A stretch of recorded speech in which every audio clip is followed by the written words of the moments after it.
Reflexiones matinales Llave de David les da la bienvenida. El tema de hoy se titula Pablo predica a los atenienses.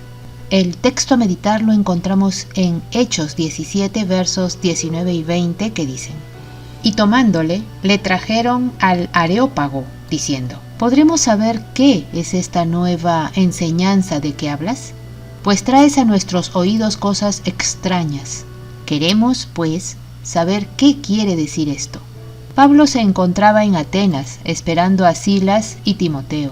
Mientras los esperaba, el espíritu de Pablo se turbaba con lo que veía que la ciudad se entregaba a la idolatría, constatando que todas las ciudades estaban ligadas al culto pagano.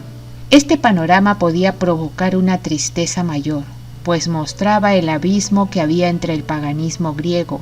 Este panorama lo indujo a intentar la evangelización de la ciudad pagana. Pablo compartía tan completamente el deseo del Salvador de redimir a los hombres de sus locuras, que, a pesar de todo, su reacción final lo indujo a evangelizarlos. No podía descuidar la oportunidad de proclamar el evangelio a los atenienses.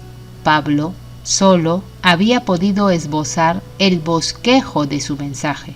Sus oyentes ahora deseaban que se les explicara su significado y aplicación, porque nunca habían escuchado una enseñanza como la que Pablo les estaba trayendo. Su mensaje despertó la atención de ellos por ser tan novedoso.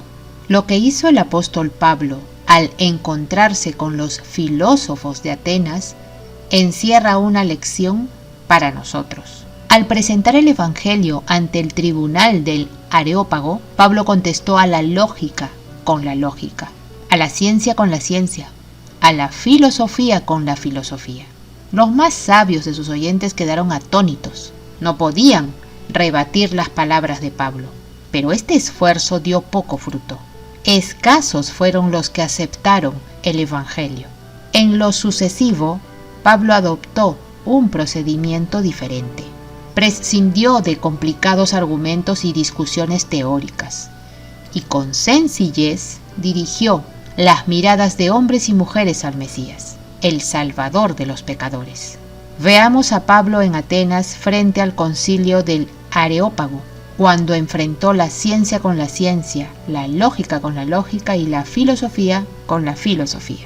Notemos cómo con tacto nacido del amor divino señaló a Yahweh como el Dios desconocido, que sus oyentes estaban adorando sin saberlo, y con palabras escritas por uno de sus poetas les presentó al Padre, de quien ellos eran hijos.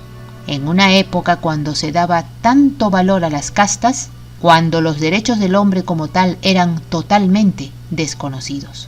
Pablo presentó delante de los habitantes de Atenas la majestad del Dios viviente, en contraste con su culto idolátrico. Les dijo: varones atenienses, en todo observo que sois muy religiosos, porque pasando y mirando vuestros santuarios, hallé también un altar en el cual estaba esta inscripción: al Dios no conocido, al que vosotros adoráis, pues, sin conocerle, es a quien yo os anuncio.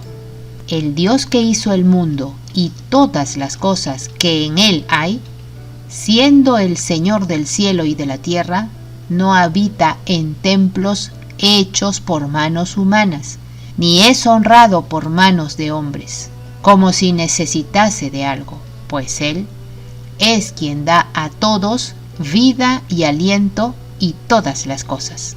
Y de una sangre ha hecho todo el linaje de los hombres, para que habiten sobre toda la faz de la tierra, y les ha prefijado el orden de los tiempos y los límites de su habitación, para que busquen a Dios, si en alguna manera, palpando, pueden hallarle, aunque ciertamente no está lejos de cada uno de nosotros. Porque en Él vivimos, y nos movemos y somos, como algunos de vuestros propios poetas también han dicho, porque linaje suyo somos, siendo pues linaje de Dios. No debemos pensar que la divinidad sea semejante a oro, plata o piedra, escultura de arte y de imaginación de hombres.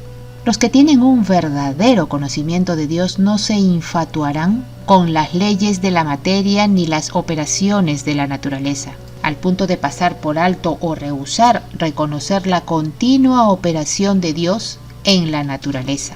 La naturaleza no es Dios, nunca lo fue. La voz de la naturaleza testifica de Dios, pero la naturaleza no es Dios. Como obra creada por Dios, simplemente da un testimonio del poder de Dios. La deidad es el autor de la naturaleza. En sí mismo, el mundo natural no tiene poder sino el que Dios le suministra. Hay un Dios personal, el Padre. Hay un Mesías personal, el Hijo. Y Dios, habiendo hablado muchas veces y de muchas maneras en otro tiempo a los padres, por los profetas. En estos postreros días nos ha hablado por el Hijo, a quien constituyó heredero de todo, y por quien asimismo hizo el universo, el cual, siendo el resplandor de su gloria y la imagen misma de su sustancia, y quien sustenta todas las cosas con la palabra de su poder, habiendo efectuado la purificación de nuestros pecados por medio de sí mismo, se sentó a la diestra de la majestad en las alturas. Apreciados oyentes, que Yahweh nos bendiga. Hasta mañana.